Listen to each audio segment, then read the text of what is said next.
DK ಸರ್ಕಾರ್ ನೂತನ CM ಹಾದಿ ಹೂವಿನ ಹಾಸಿಗೆ ಅಲ್ಲ. ಈಗ ಸಾಲು ಸಾಲು ಸವಾಲುಗಳು ಎದುರಾಗುತ್ತೆ. ಈಗ ಮುಖ್ಯಮಂತ್ರಿಗಳಿಗೆ ಸಾಲು ಸಾಲು ಸವಾಲುಗಳನ್ನ ಯಾವ ರೀತಿ ಎದುರಿಸ್ತಾರೆ?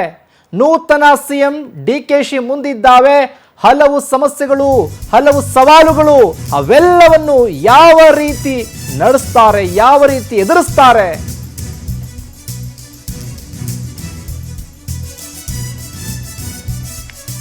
ಜಿಬಿ ಎಲೆಕ್ಷನ್, ಸ್ಥಳೀಯ ಸಂಸ್ಥೆಗಳ ಚುನಾವಣೆ ಸವಾಲಿಗ. ಪಂಚ ಗ್ಯಾರಂಟಿಗಳ ಭಾರ ಹೊರೋದು ಕಷ್ಟ ಆಗಬಹುದು. ಗ್ರೇಟರ್ ಬೆಂಗಳೂರು ಸಮಗ್ರ ಅಭಿವೃದ್ಧಿಯೇ ದೊಡ್ಡ ಚಾಲೆಂಜ್. ಈಗ ಮುಂಗಾರು ಮಳೆ ಅವಾಂತರ ತಡೆಯೋದು ಕೂಡ ದೊಡ್ಡ ಸವಾಲು. 2028ರ ಎಲೆಕ್ಷನ್ಗೆ ಕಾಂಗ್ರೆಸ್ ಪಕ್ಷ ಸಜ್ಜುಗೊಳಿಸುವ ಹೊಣೆಗಾರಿಕೆ ಕೂಡ ಇದೆ. ಹಾಗಾಗಿ ಸಿಎಂ ಡಿಕೆ ಶಿವಕುಮಾರ್ ಎದುರಿಸಬೇಕಾಗಿದೆ ಸಾಲು ಸಾಲು ಸವಾಲುಗಳನ್ನ. ಡಿಕೆ ಸರ್ಕಾರ ರಚನೆ ಆಗಿದೆ, ನೂತನ ಸಿಎಂ ಹಾದಿ ಇದೆಯಲ್ಲ, ಇದು ಸಲೀಸಾಗಿ ತುಂಬಾ ಆರಾಮಾಗಿ ಹೋಗುವಂಥದ್ದೇನಿಲ್ಲ. ಈಗ ಸಿಕ್ಕಾಬಟ್ಟೆ ಸವಾಲುಗಳಿದ್ದಾವೆ, ಸಿಕ್ಕಾಬಟ್ಟೆ ಎಲ್ಲ ಎಲೆಕ್ಷನ್ಗಳು ಕೂಡ ಬರ್ತಿದ್ದಾವೆ. GB ಆಗಿರ್ಬೋದು, ತಾಲೂಕು ಪಂಚಾಯತಿ, ಜಿಲ್ಲಾ ಪಂಚಾಯತಿ ಎಲೆಕ್ಷನ್ಗಳು, ಇದಾದ ನಂತರದಲ್ಲಿ 2028ರ ವಿಧಾನಸಭಾ ಎಲೆಕ್ಷನ್ನು, ಎಲ್ಲವನ್ನೂ ಕೂಡ ಲೆಕ್ಕಾಚಾರ ಹಾಕಬೇಕು, ಎಲ್ಲವನ್ನೂ ನೋಡ್ಕೊಳ್ಬೇಕಾಗುತ್ತೆ. ಇದರ ಜೊತೆಗೆ ಕನಸಿನ ಯೋಜನೆ ಗ್ರೇಟರ್ ಬೆಂಗಳೂರಿಗೆ ಹೆಚ್ಚಿನ ಹೊತ್ತನ್ನು ಕೊಡಬೇಕಾಗುತ್ತೆ, ಅಭಿವೃದ್ಧಿ ಮಾಡಬೇಕಾಗುತ್ತೆ. ಈಗಿರುವಂತಹ ಏನು ಸರ್ಕಾರದ ಮೇಲಿರುವಂತಹ ಒಂದಷ್ಟು ಆರೋಪಗಳಿದೆಯಲ್ಲ, ಅವೆಲ್ಲವನ್ನೂ ಕೂಡ ಸರಿಪಡಿಸ್ಕೊಂಡು ಹೋಗಬೇಕಾಗುತ್ತೆ. ಈ ಎಲ್ಲ ಲೆಕ್ಕಾಚಾರಗಳು ಈಗ ಡಿಕೆ ಶಿವಕುಮಾರ್ ಅವರ ಮುಂದಿರೋದು. ಒಂದೊಂದೇ ಸವಾಲುಗಳನ್ನು ಎದುರಿಸ್ಕೊಂಡು ಹೋಗಬೇಕು. 3 ವರ್ಷಗಳ ಕಾಲ ಸುದೀರ್ಘ ಆಡಳಿತ ಮಾಡಿದಂಥ ಸಿದ್ದರಾಮಯ್ಯನವರು ಪದತ್ಯಾಗವನ್ನು ಮಾಡಿದ್ದಾರೆ, ಸಲೀಸಾಗಿ ನಡೀತು. ಇನ್ನು ಮುಂದೆ ಇದೆ ಸರ್ಕಾರಕ್ಕೆ ಹೆಚ್ಚಿನ ಜವಾಬ್ದಾರಿ, ಸರ್ಕಾರದ ಮುಖ್ಯಮಂತ್ರಿಗಳಿಗೆ ಹೆಚ್ಚಿನ ಜವಾಬ್ದಾರಿ ಈಗ ಶುರುವಾಗೋದು.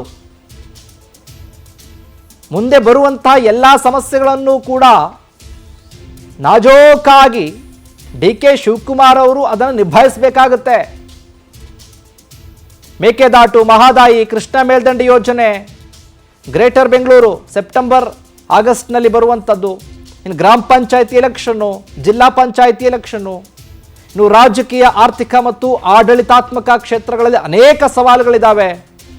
ಇನ್ನು ಗ್ಯಾರಂಟಿಗಳು, ಪಂಚ ಗ್ಯಾರಂಟಿಗಳು ಕೊಟ್ಟಿದ್ದಾರಲ್ಲ, ಇದರ ಜೊತೆಗೆ ಅವರ ಮೇಲಿರುವಂಥ ಒಂದಷ್ಟು ಕೇಸ್ಗಳಿಗೆ ಸಂಬಂಧಪಟ್ಟ ಹಾಗೆ CBI ತನಿಖೆ, ED ಹಣ ಅಕ್ರಮ ವರ್ಗಾವಣೆ ತನಿಖೆಗಳು, ಇವೆಲ್ಲವನ್ನೂ ಕೂಡ ಈಗ ಎದುರಿಸಬೇಕಾಗುತ್ತೆ.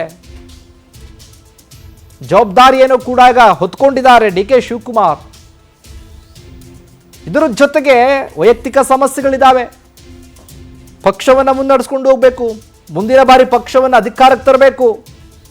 ಸಂಪುಟ, ಅದಕ್ಕಿಂತ ಹೆಚ್ಚಾಗಿ ಸಂಪುಟದಲ್ಲಿ ಆಯ್ಕೆ ವಿಚಾರ, ಇನ್ನೂ ಕೂಡ 2ನೇ ಹಂತದಲ್ಲಿ ಯಾರ್ಯಾರು ಆಯ್ಕೆ ಮಾಡಿಕೊಳ್ಬೇಕು, ಅವರೆಲ್ಲ ಯಾವ ರೀತಿ ಸಂಪುಟದಲ್ಲಿ ಕೆಲಸ ಕಾರ್ಯಗಳನ್ನು ಮಾಡಬೇಕು,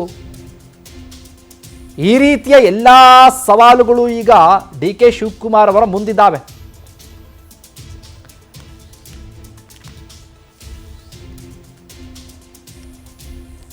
ಓಕೆ, ಇನ್ನು ಇದೇ ವಿಚಾರಕ್ಕೆ ಸಂಬಂಧಪಟ್ಟ ಹಾಗೆ ಹೆಚ್ಚಿನ ಅಪ್ಡೇಟ್ಸ್ ಅನ್ನ ಕೊಡ್ತಾರೆ ನಮ್ಮ ಪ್ರತಿನಿಧಿ ಆನಂದ್. ಫೋನ್ ಸಂಪರ್ಕದಲ್ಲಿ ಜಾಯ್ನ್ ಆಗ್ತಾ ಇದ್ದಾರೆ.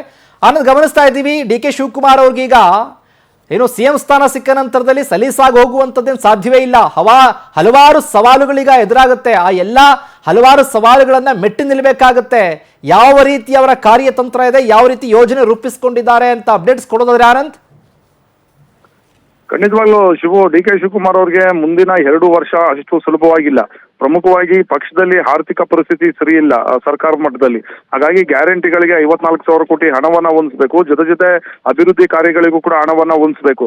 ಯಾಕೆಂದ್ರೆ ಇಂಥ ಸಿದ್ದರಾಮಯ್ಯನವರ ವಿರುದ್ಧವೇ ಹಲವು ಶಾಸಕರು ಸಿಕ್ಕಾಪಟ್ಟೆ ಗರಂ ಆಗಿದ್ರು, ಮಂತ್ರಿಗಳ ವಿರುದ್ಧವೂ ಕೂಡ ಗರಂ ಆಗಿದ್ರು. ಅಭಿವೃದ್ಧಿಗೆ 1 ರೂಪಾಯಿಯೂ ಕೂಡ ಕೊಡ್ತಾ ಇಲ್ಲ, ಕ್ಷೇತ್ರದಲ್ಲಿ ಮುಖ ತೋರಿಸ್ಕೊಂಡು ಓಡಾಡೋದಕ್ಕೆ ಆಗ್ತಿಲ್ಲ ಅಂತ ಬಹಳಷ್ಟು ಅಸಮಾಧಾನವನ್ನು ವ್ಯಕ್ತಪಡಿಸ್ತಾ ಇದ್ರು. ಅದರಿಂದ ಪಕ್ಷಕ್ಕೆ ಮತ್ತೆ ಸರ್ಕಾರಕ್ಕೂ ಕೂಡ ಸಿಕ್ಕಾಪಟ್ಟೆ ಮುಜುಗರ ಉಂಟಾಗ್ತಿತ್ತು. ಈಗ ಗ್ಯಾರಂಟಿಗಳ ಜೊತೆಗೆ ಆರ್ಥಿಕ ಹೊರೆಯನ್ನು ಕೂಡ ನಿಭಾಯಿಸ್ತಕ್ಕಂಥ ಒಂದು ಜವಾಬ್ದಾರಿ ಡಿಕೆ ಶಿವಕುಮಾರ್ ಅವರ ಮೇಲಿರ್ತಕ್ಕಂಥದ್ದು. ಇದೇ ಅಲ್ಲದೆ ಪ್ರಮುಖವಾಗಿ ಡಿಕೆ ಶಿವಕುಮಾರ್ ಅವ್ರು ಏನಿದ್ದಾರೆ, ಹಿಂದೆ ನೀರಾವರಿ ಯೋಜನೆಗಳನ್ನು ಕೂಡ ಅವರೇ ನಿಭಾಯಿಸ್ತಾ ಇದ್ರು. ಹಾಗಾಗಿ ಮೇಕೆದಾಟು, ಮಹದಾಯಿ ಹಾಗೆ ಕೃಷ್ಣ ಮೇಲ್ದಂಡೆ ಯೋಜನೆಗಳೇನಿದೆ, ಆ ಯೋಜನೆಗಳಿಗೆ ಆದಷ್ಟು ಬೇಗ ಆ ಯೋಜನೆಗಳನ್ನ ಮುಗಿಸ್ತಕ್ಕಂಥ ಒಂದು ಕೆಲಸ, ಒಂದು ಸವಾಲನ್ನು ಕೂಡ ಡಿಕೆ ಶಿವಕುಮಾರ್ ಅವ್ರ ಮುಂದೆ ಇದೆ. ಇದೇ ಅಲ್ಲದೆ ಮುಂದೆ GB ಎಲೆಕ್ಷನ್ ಬರ್ತಾ ಇದೆ. ಈಗಾಗಲೇ GBA ಬೈಫರ್ಕೇಶನ್ ಆಗಿ 5 ಪಾಲಿಕೆಗಳನ್ನ ಮಾಡಲಾಗಿರ್ತಕ್ಕಂಥದ್ದು. ಸುಮಾರು 243 ವಾರ್ಡ್ಗಳಲ್ಲಿ ಈಗಾಗಲೇ ಪಕ್ಷ ಸಂಘಟನೆಗೆ ಒತ್ತನ್ನು ನೀಡಿದ್ರು ಕೂಡ ಆಂತರಿಕ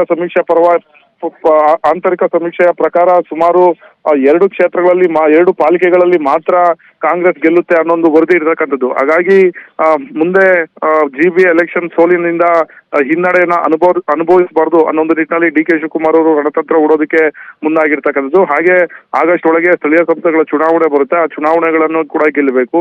ಜೊತೆಗೆ 2022 ವಿಧಾನಸಭಾ ಚುನಾವಣೆ ಏನಿದೆ ಅದರ ಒಂದು ನಾಯಕತ್ವವನ್ನು ಕೂಡ ವಹಿಸಿಕೊಳ್ಬೇಕಾದಂತ ಒಂದು ಹಿನ್ನೆಲೆಯಲ್ಲಿ ಇಡೀ ರಾಜ್ಯಾದ್ಯಂತ ಪಕ್ಷ ಸಂಘಟನೆ ಮಾಡಬೇಕಾದಂತ ಒಂದು ಅಗತ್ಯತೆನೂ ಕೂಡ ಇದೆ. ಈ ನಡುವೆ DK ಶಿವಕುಮಾರ್ ವಿರುದ್ಧ ಹಲವು ಕೇಸುಗಳು ಕೂಡ ಇರ್ತಕ್ಕಂಥದ್ದು.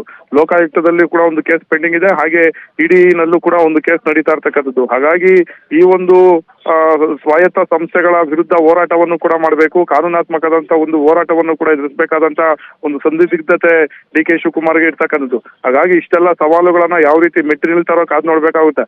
ಸದ್ಯ ಬಹಳಷ್ಟು ಒಂದು ಸಚಿವರನ್ನ ಈ ಬಾರಿ ಕೈ ಬಿಡಲಾಗಿರ್ತಕ್ಕಂಥದ್ದು. ಹಾಗಾಗಿ ಮುಂದೆ ಅವರಿಂದ ವಿರೋಧವೂ ಕೂಡ ವ್ಯಕ್ತವಾಗಬಹುದು. ಜೊತೆಗೆ ಸಿದ್ದರಾಮಯ್ಯನವರ ಬಣದ ಆಪ್ತ ನಾಯಕರೇನಿದ್ದಾರೆ ಅವ್ರಿಗೇನಾದ್ರು ಸಚಿವ ಸ್ಥಾನ ಕೈ ತಪ್ಪಿದ್ರೆ ಅದರ ಹಿಂದೆ DK ಶಿವಕುಮಾರ್ ಅವರ ಕೈವಾಡ ಇರುತ್ತೆ ಅನ್ನೋ ಒಂದು ವಿಚಾರಗಳು ಮುನ್ನೆಲೆಗೆ ಬರುತ್ತೆ. ಹಾಗಾಗಿ ಅವರನ್ನು ಕೂಡ ವಿಶ್ವಾಸಕ್ಕೆ ತೆಗೆದುಕೊಂಡು ಹೋಗ್ತಕ್ಕಂಥ ಸವಾಲುಗಳು ಇರ್ತಕ್ಕಂಥದ್ದು. ಹೀಗೆ ಹಲವು ಸವಾಲುಗಳನ್ನ DK ಶಿವಕುಮಾರ್ ಅವರು ಮೆಟ್ಟು ನಿಂತು ಮುಂದೆ ಹೋಗ್ಬೇಕಾದಂತ ಒಂದು ಪರಿಸ್ಥಿತಿ ಈಗ ಇರ್ತಕ್ಕಂಥದ್ದು. ಶಿವರಾಜ್, ಥ್ಯಾಂಕ್ ಯು ಅನಂತ್, ನಿಮ್ಮೆಲ್ಲ ಅಪ್ಡೇಟ್ಸ್ಗಾಗಿ.